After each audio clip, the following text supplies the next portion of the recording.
Hey guys, Breaker Gaming here with a slightly different video for you today. So I figured I would just kind of go through uh, a bit of Yu-Gi-Oh history, if you will. These are things that I've owned in my collection since I was probably all the way back to, I would imagine, what, 2005, maybe even 2004. And gradually, I was gonna say, actually, there you go. It literally says it, 2006. See, I would have been only 8 years old at the time. But yeah, I have a couple different books to go through, so I was just going to go through the content that's inside of there just to show you guys what, just kind of how Yu-Gi-Oh was just back in the day.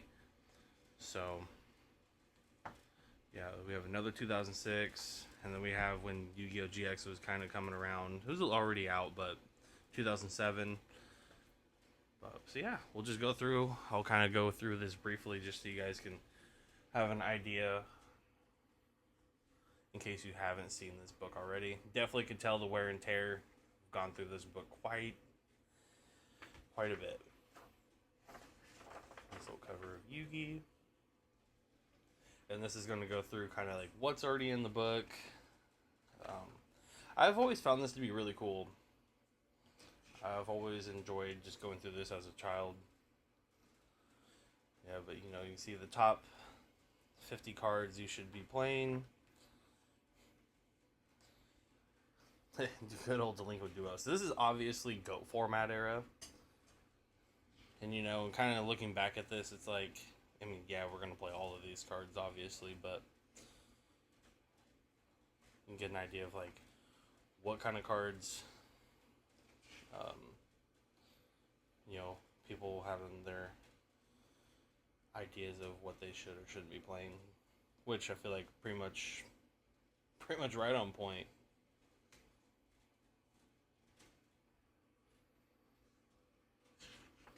And this will also go through, like, some deck profiles.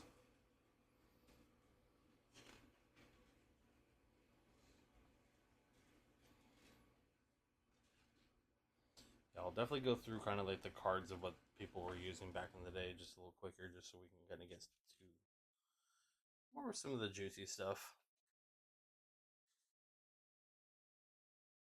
Which I find this to be pretty cool because they're just going through like like there's the difference between OTK and FTK, the Yada lock,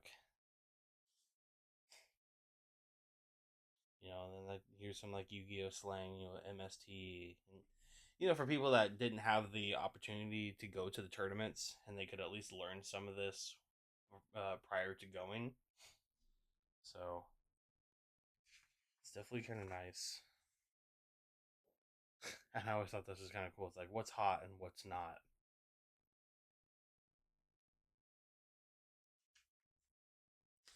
It's give you like a large list of cards that people. It's like what you shouldn't be playing versus what you should. Which a lot of this is very self-explanatory. But I remember getting this when I was at school. It was like a book, like the book fair, and I ended up getting this because I was like, love Yu-Gi-Oh. Gotta get it. And some of this really honestly didn't even make any sense to me. I didn't understand a lot of it just because I was so young. I mean, I was only barely 8 years old at the time.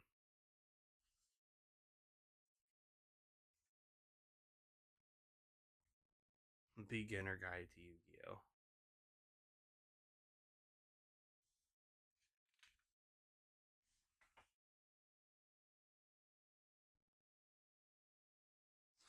I did try to learn as much as I could back in the day because with me having this, I was able to at least get like an idea of what I should be doing. And no, I mean, we never did really pay attention to like the ban restricted list because didn't always have the didn't always have access to the internet, which also I thought this is cool because these are all like the old like manga looking cards, and here we're about to actually get them in like a future set here soon. Unless you're watching this in a later date, then might already be out. But yeah, I always thought those looked really cool. I didn't understand it because I didn't have like the manga growing up.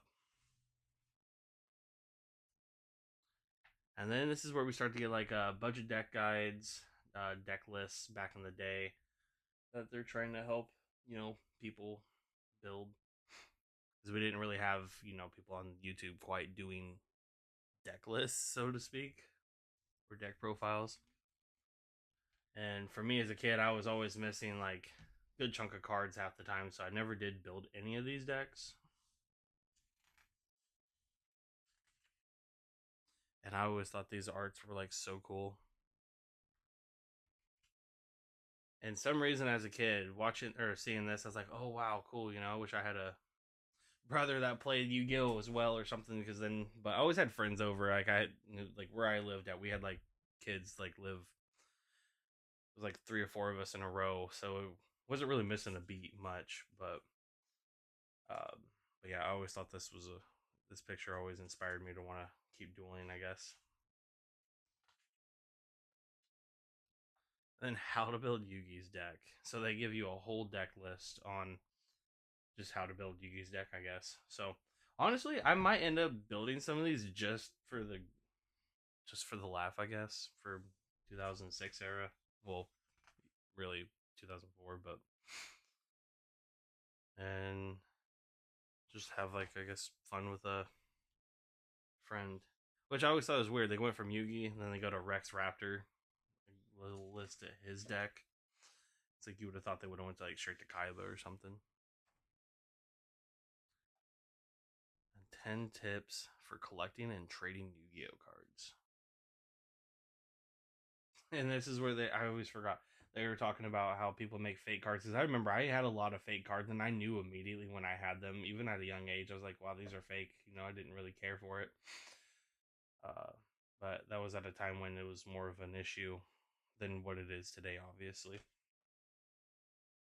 And then this page really honestly always inspired me to want to actually like play Yu-Gi-Oh at a competitive level or the best that I possibly could, because like these arts are just amazing. I mean, first of all, there's only one in existence of this Blue Eyes Ultimate Dragon, same with the Summon Skull. It'd be so cool to see them come back to some of these arts, like for the Gemini Elves. I mean, they did the Karibo, I'm pretty sure. Well, that's Angry Karibo, but I would I would pay a lot of money to see them print like some of these arts. I mean, that Red Eyes looks insane.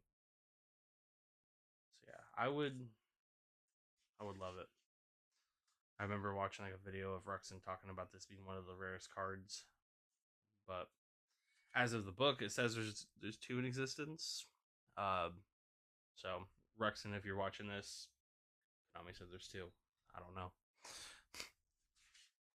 but yeah, this is probably one of my favorite pages right here because I'm like, wow, like $20,000 each for auction. Like some of these cards were going for like those prices back then. I think as a kid, also in the early 2000s, like wow, 20 grand for some Yu-Gi-Oh cards, which even today is still kind of crazy. But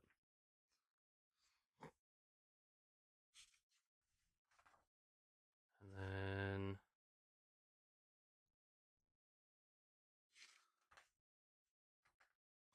I always thought it was kind of cool. They're kind of comparing what was better, Blue Eyes or Dark Magician.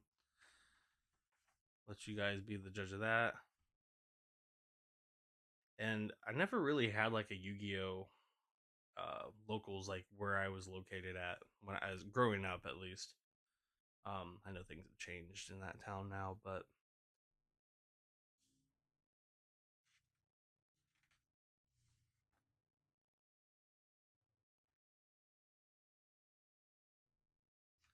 and this is kind of random, but top 10 Dragon Monsters. Obviously, the Chaos Emperor, he's the number one.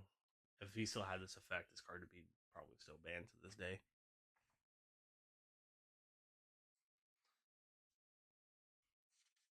And let me know in the comment section if you guys own any of these. And honestly, I probably should look this up for myself, but I feel like that card got a reprint in like one of the Megatens in the later 2000s. Could be wrong. Could be very wrong. Actually, kind of want to look that up later after this video, just to know, I guess.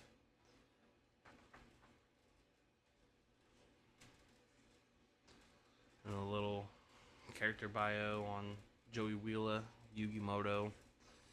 You got like all of these characters who were in the series. The next book, it's a little more interesting for sure. There's definitely like more information.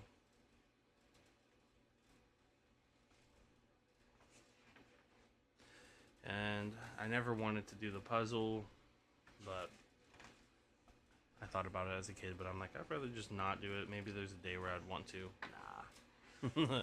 Might as well just leave it the way it is now. You guys let me know. Should I actually do these? Just kind of for fun, I guess. I mean, it gives you the answer, so if you wanted to know, bad enough, but there's no fun in looking at that. But yeah, I always thought this book was really cool. You know, the 8-year-old me loved it. Give you a lot of... I wish they had like a Yu-Gi-Oh card on the inside or something. Kind of like what the Shonen Jump magazines did. That would have been pretty cool. So for the next book, we have another 2006. And this is where they start to talk about Yu-Gi-Oh! GX a little bit. And here.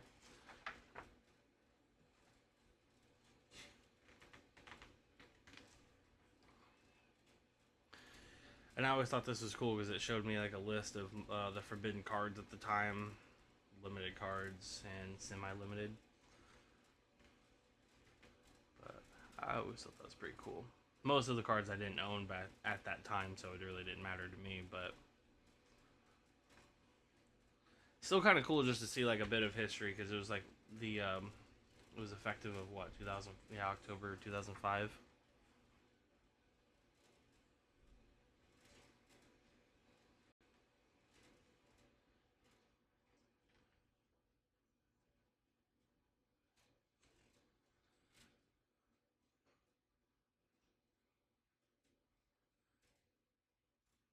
I wish that Pojo still did stuff for Yu-Gi-Oh, but I think what didn't they Konami and them have like a big old hashing out some problems like over like the 2010s, can't, or maybe even like later, just 2000s. And here they're trying to give you some more deck profiles, or well, deck lists. Soul Control. See, these are just decks that you don't hear of anymore. Oh, I mean, obviously, but like even if you were to go back to that format, I feel like most people don't use like these terminologies. Aggro Warrior Toolbox. Yeah, honestly, I just really want to build some of these just to have like an older format. It looks just like a lot of fun.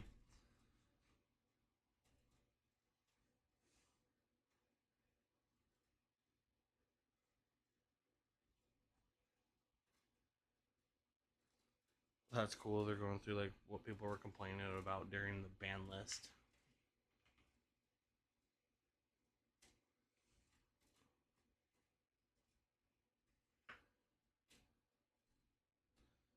New Age Chaos. Yeah, guys, let me know if you think I should build some of these decks and do like little like duels on here, just to kind of just add like a little bit of a different pace, I guess, to the channel. I think that'd be kind of cool.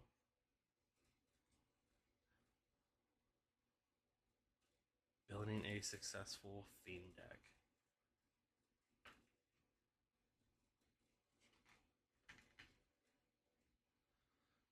Oh yeah, so this is definitely coming out of GOAT format because we've got Cyber Dragon in here.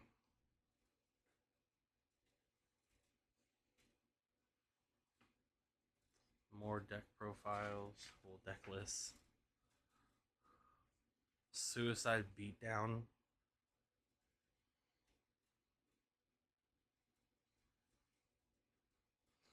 And this is where we start to get some Monarchs.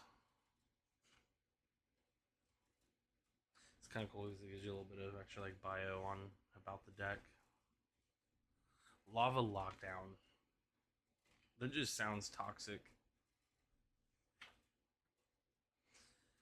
And I always thought that art was, or not the art, but the rarity, because at the time I didn't know what rarity it was. But I was like, that's cool. It looks, sick. I don't own anything like that.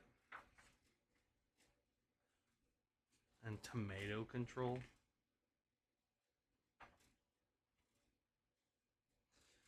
Camel Control. That would have been insane if they used the camel from the cigarette brand.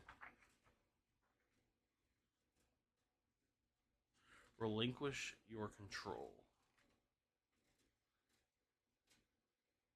Because I'm pretty sure at this time, this is when the fusion is actually banned, so they're trying to work with like the watered down guy. Relinquish.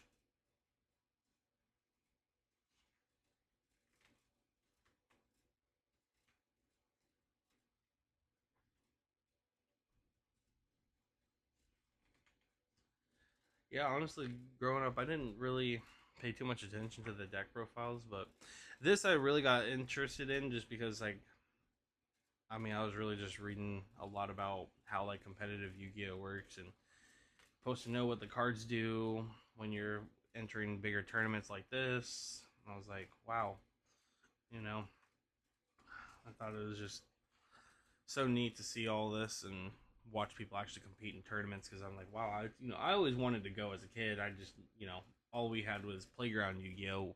That was, all fine and dandy. When you go to school and you think you're beating all the other kids, you're like, oh, you think you're good stuff until you sit down with people that actually compete, and it's like, well, then you find out the real, hard way.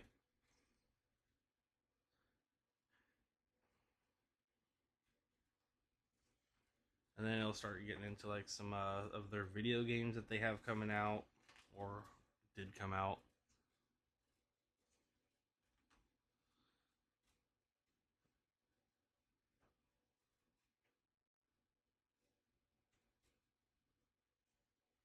Yeah, definitely a very interesting piece of history, though, for sure. It just kind of gives you an insight of if you weren't playing back then, or heavily into the game itself. Even if you were playing, it gives you like an idea of like what was kind of going on. Trying to get to like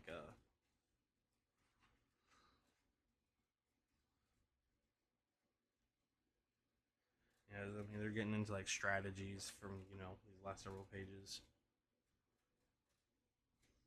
and then they're trying to get toxic, teaching us how to play burn decks.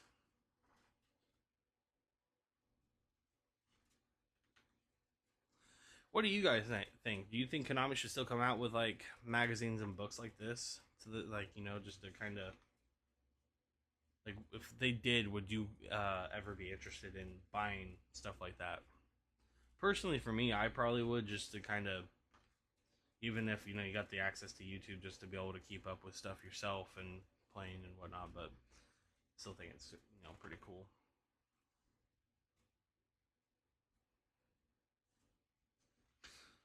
This is back when those dragons weren't even a real card yet. It's a lot of pretty solid cards right here. I find it interesting why they chose to use altis at certain points, but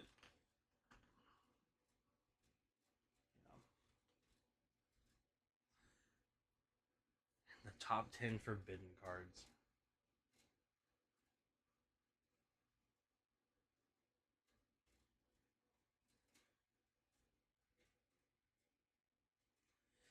Which, if you can notice, like they don't even have like some of the correct cards next to like what's printed on the paper. I mean, because Harpy's Feather Duster, I didn't know it had an altered art.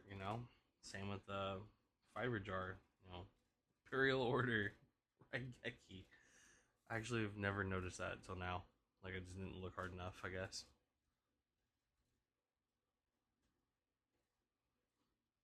Yeah, that's hilarious. I think they had one job to do, and whoever messed that up failed pretty hard.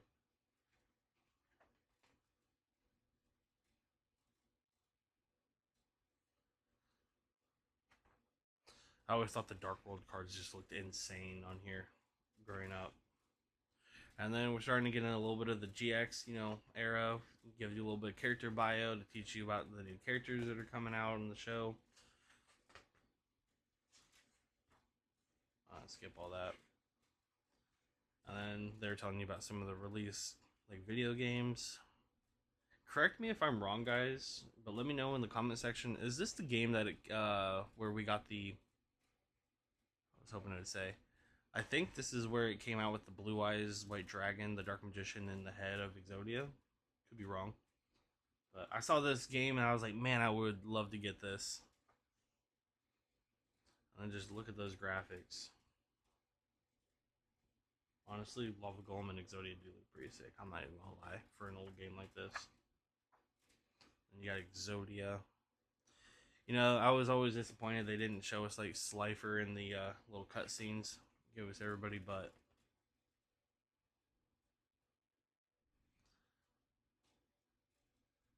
And then you got a little puzzle and word search.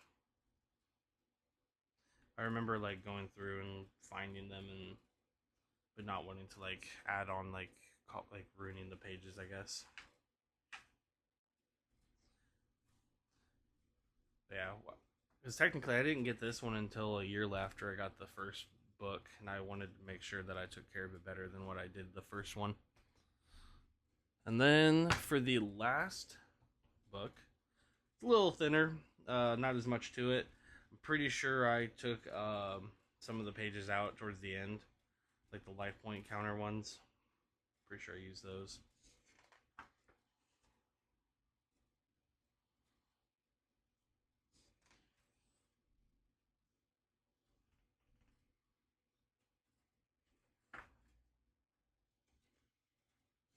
And it was kind of cool going through showing you some of the new stuff and the characters and their decks.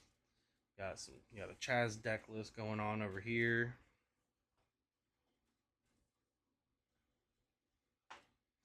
You got a Jinzo deck.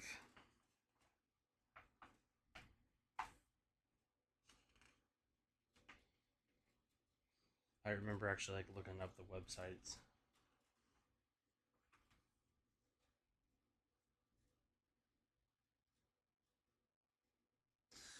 And you know, of course, got another band list. You got traditional formats, semi and limited list.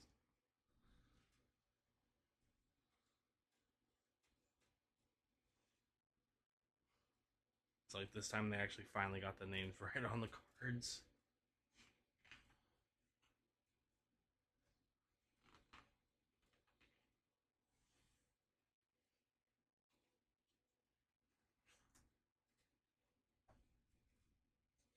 Such good cards back then.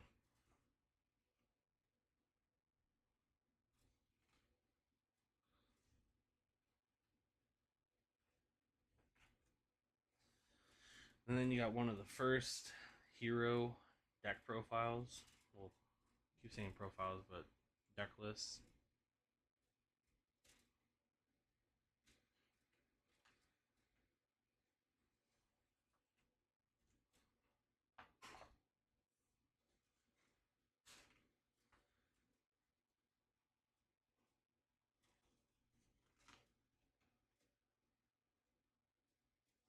This is them trying to help you revamp your, Blue Eye Shining deck and or utilizing the Blue Eye Shining Dragon and other stuff.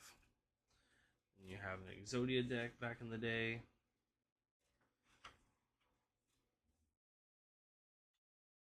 If you're an OG and you played back in this era, were any of these decks actually ever being played?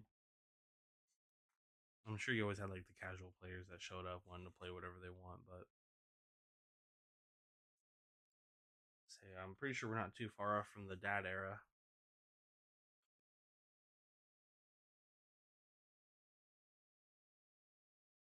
Talking more about GX. I haven't gone through this book in honestly so long. I'm trying to actually just get to like where. So they're talking more about more video games. Another video game. Dual Academy. Now this is actually something I completely forgot about. Like not the game itself, but the fact that they actually talk about it. But Dungeon Dice Monsters. Now this is something I would just absolutely love to see Konami bring back. I've been really considering trying to hunt for like just like the whole set of Dungeon Dice Monsters and just kind of play it with some friends, but it's very expensive and hard to find. Um, and it'd be really hard to buy like sealed product to just open it. But I'm not gonna lie, I would just do it anyways. I don't care. But this would be really fun to play. I've always wanted to play this. I mean, I have it on like the Switch, but it's not the same. I mean, it is, but it's just not the same to play it like that, I guess. I did leave these pages in here. Yeah, I did tear out the life counters to use them back in the day.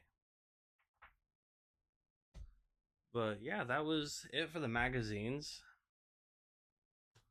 I thought these were pretty fun. I found these uh put up in my old room, so I figured we might as well get these out and bring them home.